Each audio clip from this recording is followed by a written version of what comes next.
मित्रों नमस्कार, क्या हालचाल बा सब और क्वेश्चन बानी आज के महत्वपूर्ण का खबर बा अखबार में। और खास करके जीएसटी के रूप में जीएसटी काउंसिल के रूप में का फैसला भइल बा, ई बहुत महत्वपूर्ण बा। प्रधानमंत्री जी लाल किला के प्राचीर से 15 अगस्त के घोषणा कल रहन कि जीएसटी काउंसिल में सुधार की जरूरत है और बहुत सारी चीज़ें जो है सही कर दिया जाएगा। तो पहले चार तरह के कर टैक्स लगते थे, 5%, 18%, 12%, 28%। अब मात्र उसको 2 कर दिया गया है, यानी 5 और 18। पूरा मात्र 2 तरह का टैक्स है जिसमें 5 और 18% रखा गया है। ठीक है, तो 5% में क्या है और 18 में क्या है ये जान लीजिए। रोज़मर्रा की जो चीज़ें हैं वो बहुत कुछ सस्ती होने वाली है, जो कि महंगी हम लोग खरीदते थे, हर परिवार महंगा खरीद के खाते रहे, तो वो बहुत सस्ता होके वाला बा। का सस्ता होके वाला जान ली, दूध ब्रेड से लेकर एसी कूलर पंखा टीवी फ्रिज सब सस्ता होके वाला बा। कैसे कि सबके जीएसटी काउंसिल के जो स्लैब बा वो 28% से घट के 18% आ गई बा। जैसे अब क्या क्या रोज़मर्रा के चीज़ें जो रोज़ सब इस्तेमाल करता नहीं वो में क्या सस्ता हो कि समझ लीजिए। बाल का तेल, जो बाल में तेल लगेला, बाल का तेल, शैम्पू, तेल, टूथपेस्ट, टॉयलेट का जो सामान है, साबुन से लेकर टॉयलेट साफ करने वाला क्लीनर वगैरह सब, शेविंग क्रीम, जो दाढ़ी बनाने वाला शेविंग क्रीम है, बटर, घी, डेयरी उत्पाद, पैकेज नमकीन, भुजिया, मिक्सचर, बर्तन, ये सब जौन बा ये सब 12 और 28 से 18% अगर टैक्स लागत रहे, सब 5% लगी। बच्चों का नैपकिन, क्लिनिक डाइवर्स, सिलाई मशीन, उसके पार्ट्स, व्यक्तिगत स्वास्थ्य जीवन बीमा, जो स्वास्थ्य और जीवन बीमा बा वो भी, थर्मामीटर, मेडिकल के जो सामान रहे, ग्रेड ऑक्सीजन, ग्लूकोमीटर से लेकर टेस्ट मीटर से लेकर चश्मा, पेंसिल, कटर, विभिन्न प्रकार के रंग, अभ्यास बुक, नोटबुक जो बच्चों के लिए आ रहा है, रबड़, ट्रैक्टर का टायर, उपकरण, ट्रैक्टर, ड्रिप सिंचाई की प्रणाली, किसान से जुड़ा हुआ, फव्वारे मशीन, मिट्टी तैयार करने वाला मशीन, जुताई करने वाला, कटाई करने वाला, मढ़ाई करने वाला, कृषि के सामान, बागवानी के सामान, वानिकी मशीन, जो भी फूल पौधा ये सब काम करे वाला सामान, ये सब जौन बा ये सब 5% के दायरे में आ गई। पहले एक 12% और 18% टैक्स लगत रहे, मात्र 5%। यानी स्वास्थ्य संबंधित चीज़ें से लेकर रोटी कपड़ा मकान और पराठा से लेकर जीएसटी सब कुछ सस्ता हो गई। अब 18% के स्लैब में का बा, जौन 28% टैक्स लगत रहे, अब 18% लगी।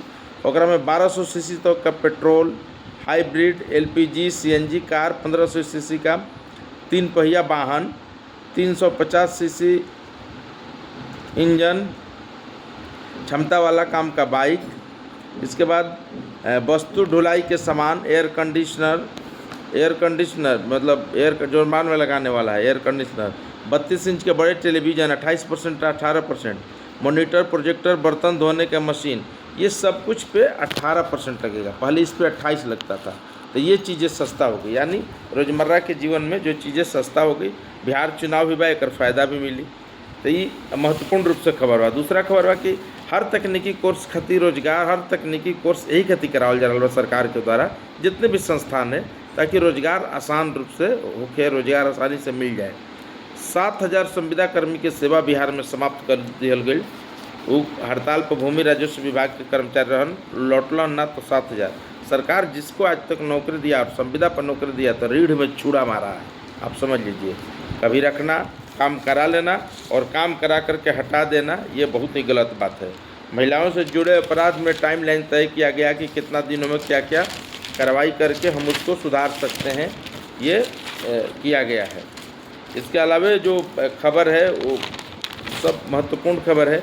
राजधानी में चल रही नकली दवाओं का बड़ा खेल, 16 दुकानों का लाइसेंस रद्द किया गया। आप समझिए कि अगर नकली दवा खाते हैं तो कितना नुकसान होता है, और ऐसे ड्रग इंस्पेक्टर को लगातार ये सब चीज़ काम करते रहना चाहिए। इसके अलावा जो फैसले हुए हैं जिससे आपको काफ़ी लाभ मिलेगा, ये सब जैसे बेंगलुरु, हावड़ा, पुणे और स्पेशल ट्रेन जितना चलावल जा रहा बा, ये सब कंटिन्यू जारी रखे के बाद, चूँकि दशहरा दीपावली 6 फीट से बाहर रहा बा, तो एकरा में आपदा को ध्यान में रख करके विकास की सारी परियोजनाओं को किया जाए। नहीं तो जो हाल उत्तराखंड का, धराली का, ये सब हो रहा है, अभी आप देख रहे हैं देवभूमि में, विकास करिएगा और आपदा का ध्यान नहीं रखेगा तो विनाश हो जाएगा।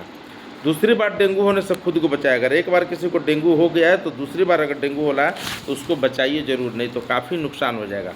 घर बैठे महिलाएं महिलाएं अब महिला आयोग में अपना ऑनलाइन कंप्लेन दर्ज करा सकती हैं। ये सुविधा पहले नहीं था और तो ये काफ़ी इससे राहत मिलेगा और बार बार दौड़ने और इस सब का झंझट जो है वो नहीं मिलेगा। इससे महिलाओं को एक राहत मिलेगा और केस दर्ज करने में आसानी होगी। भ्रष्टाचार की दीवार तो मजबूत, लेकिन हथौड़े का वार भी कम नहीं। अखबार में रिपोर्ट है कि अब तक बिहार में भ्रष्टाचार जितना हुआ है उसमें कार्रवाई भी हुई है।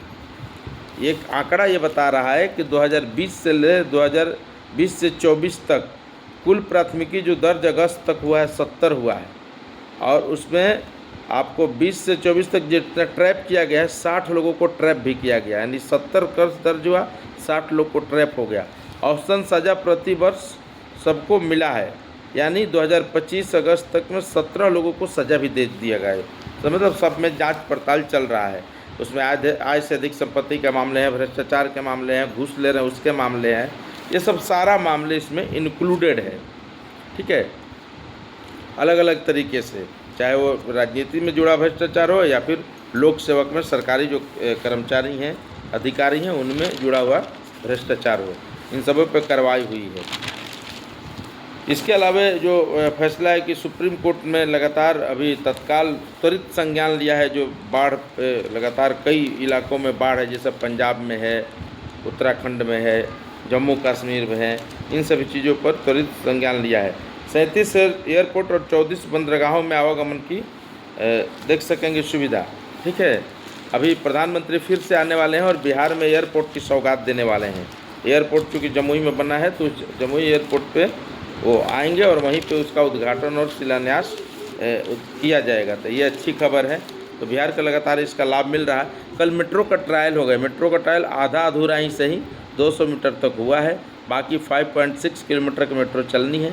लगातार काम चल रहा है। सरकार का ये प्रयास है और मेट्रो का ये प्रयास है कि चुनाव तक, मतलब चुनाव आचार संहिता लागू होने से पहले एक फेज 5.6 किलोमीटर दौड़ा सकें। ये सरकार का पूरा मर्जी है और इसी पर सरकार काम कर रही है। तो अच्छी बात है, ट्रायल हुआ है। ट्रायल में काफ़ी सावधानी बरती गई है और ट्रायल से काफ़ी फ़ायदा भी हुआ है। ट्रायल में ये सब चीज़ देखा जाता है, छोटी छोटी चीज़ें की गलतियाँ ना हो। ट्रायल रन से क्या क्या फ़ायदे होते हैं जान लीजिए। बोगी का सील, ब्रेकिंग सिस्टम से लेकर गेट दरवाज़ा बंद हो रहा है कि नहीं हो रहा है, ब्रेक काम कर रहा है कि नहीं कर रहा, सही तरीके से चल रहा है कि नहीं चल, ड्राइविंग का जो कंट्रोल है वो सब सही जगह से नियंत्रित है कि नहीं, डिस्प्ले सिस्टम ठीक नहीं, कम्युनिकेशन सिस्टम ठीक है कि नहीं है। इसके बाद दरवाजे सही से खुल रहे हैं,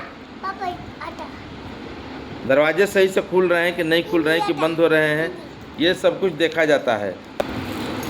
सप्लाई कनेक्शन कैसा है ये देखा जाता है। पब्लिक एड्रेस सिस्टम सही से काम कर रहा है कि नहीं कर रहा है। ट्रैक अलाइनमेंट सही है कि नहीं है। अगर ट्रेन चल रही है, मेट्रो चल रही है, तो उस पर हिलडोल तो नहीं हो रहा है, कहीं से बर्बादी तो नहीं हो रहा है, या कहीं से आवाज़ तो नहीं आ रही है। इसके बाद ट्रैक का अलाइनमेंट देखा जाता है। पॉइंट एंड क्रॉसिंग, जहाँ पर हम क्रॉस कर रहे हैं, जहाँ से पॉइंट है वहाँ ठीक ठाक है कि नहीं, ये सारी चीज़ें इस ट्रायल रन में ये चेक किया जाता है और इससे फ़ायदा काफ़ी होता है। तो बहुत जल्दी मेट्रो पटना में चलने वाले, मेट्रो को सौगात मिलने वाली।